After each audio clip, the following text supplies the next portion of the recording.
नमस्कार दोस्तों, कैसे हो आप सभी? ज्ञान पूंजी पर आपका स्वागत है। कभी-कभी ज़िंदगी हमें एक ऐसे मोड़ पर लाकर खड़ा कर देती है, जहाँ हम इतनी मेहनत करते हैं, इतने हाथ-पैर मारते हैं, फिर भी कोई रास्ता नहीं मिलता।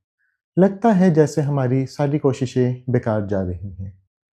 जब लगातार कोशिशों के बाद भी असफलता ही हाथ लगती है, तो अंदर से एक आवाज़ आती है, बस अब और नहीं, मैं हार मान रहा हूँ।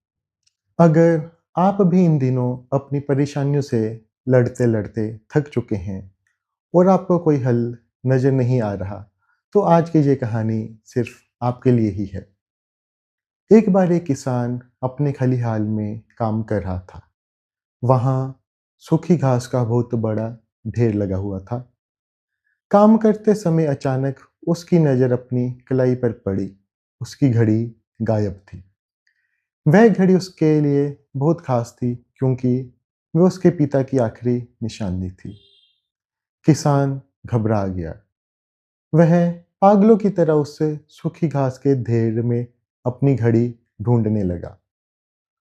उसने पूरी घास इधर-उधर फेंक दी, पसीने से लथपथ हो गया, लेकिन घड़ी कहीं नहीं मिली। थक हार कर उसने बाहर खेल रहे कुछ बच्चों को बुलाया और कहा, जो भी मेरी घड़ी ढूंढ कर लाएगा, मैं उसे इनाम दूंगा।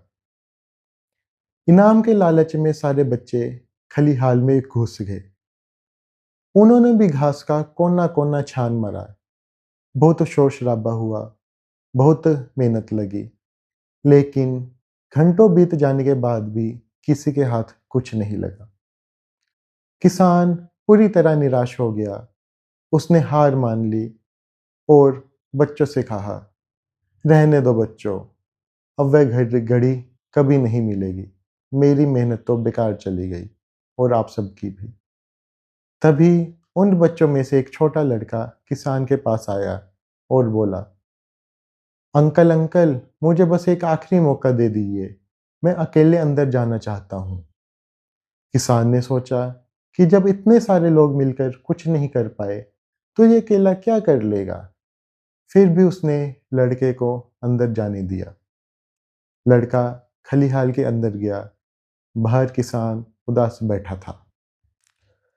लेकिन लगभग 10 मिनट बाद ही वह लड़का मुस्कुराते हुए बाहर निकला। उसकी हथेली पर किसान की वह खोई हुई घड़ी रखी थी। किसान खुशी से उछल पड़ा, लेकिन वह भी हैरान रह गया। उसने पूछा, बेटा, जो काम हम सब मिलकर इतनी मेहनत और शराबे के बाद भी नहीं कर पाए, वो तुमने अकेले 10 मिनट में कैसे कर लिया? लड़के ने बहुत ही शांत भाव से जवाब दिया, मैंने कुछ नहीं किया। मैं बस अंदर गया और उस सूखी घास के बीच चुपचाप जमीन पर बैठ गया। जब मैं बिल्कुल शांत हुआ, तो उस खामोशी में मुझे घड़ी की टिक टिक सुनाई दी। मैंने बस उस आवाज का पीछा किया और घड़ी मुझे मिल गई। किसान उस लड़के को बस देखता ही रह गया। दोस्तों, ये कहानी सिर्फ एक किसान और घड़ी की कहानी नहीं है। ये हमारे शांत मन की भी कहानी है। वह खलिहान हमारी ये उलझी हुई जिंदगी है और वह घड़ी हमारी सफलता या हमारी परेशानियों का हल है। जब हम जिंदगी में हारने लगते हैं, तो हम उस किसान की तरह घबरा जाते हैं। हम बहुत हाथ पैर मारते हैं, शोर मचाते हैं, तनाव लेते हैं और पागलों की तरह भागते हैं। और जब इस शोर शराबे में हमें कोई रास्ता नहीं मिलता, तो हम टूटकर हार मान लेते हैं।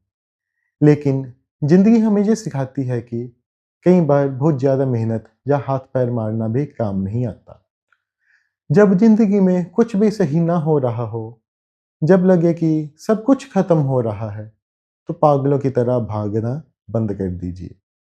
उस लड़के की तरह बस एक जगह चुपचाप बैठ जाइए, अपने दिमाग के शोर को शांत होने दीजिए। जब आपका मन शांत होगा, तब भी आपको अपने अंदर से सही रास्ते की टिक-टिक सुनाई देगी।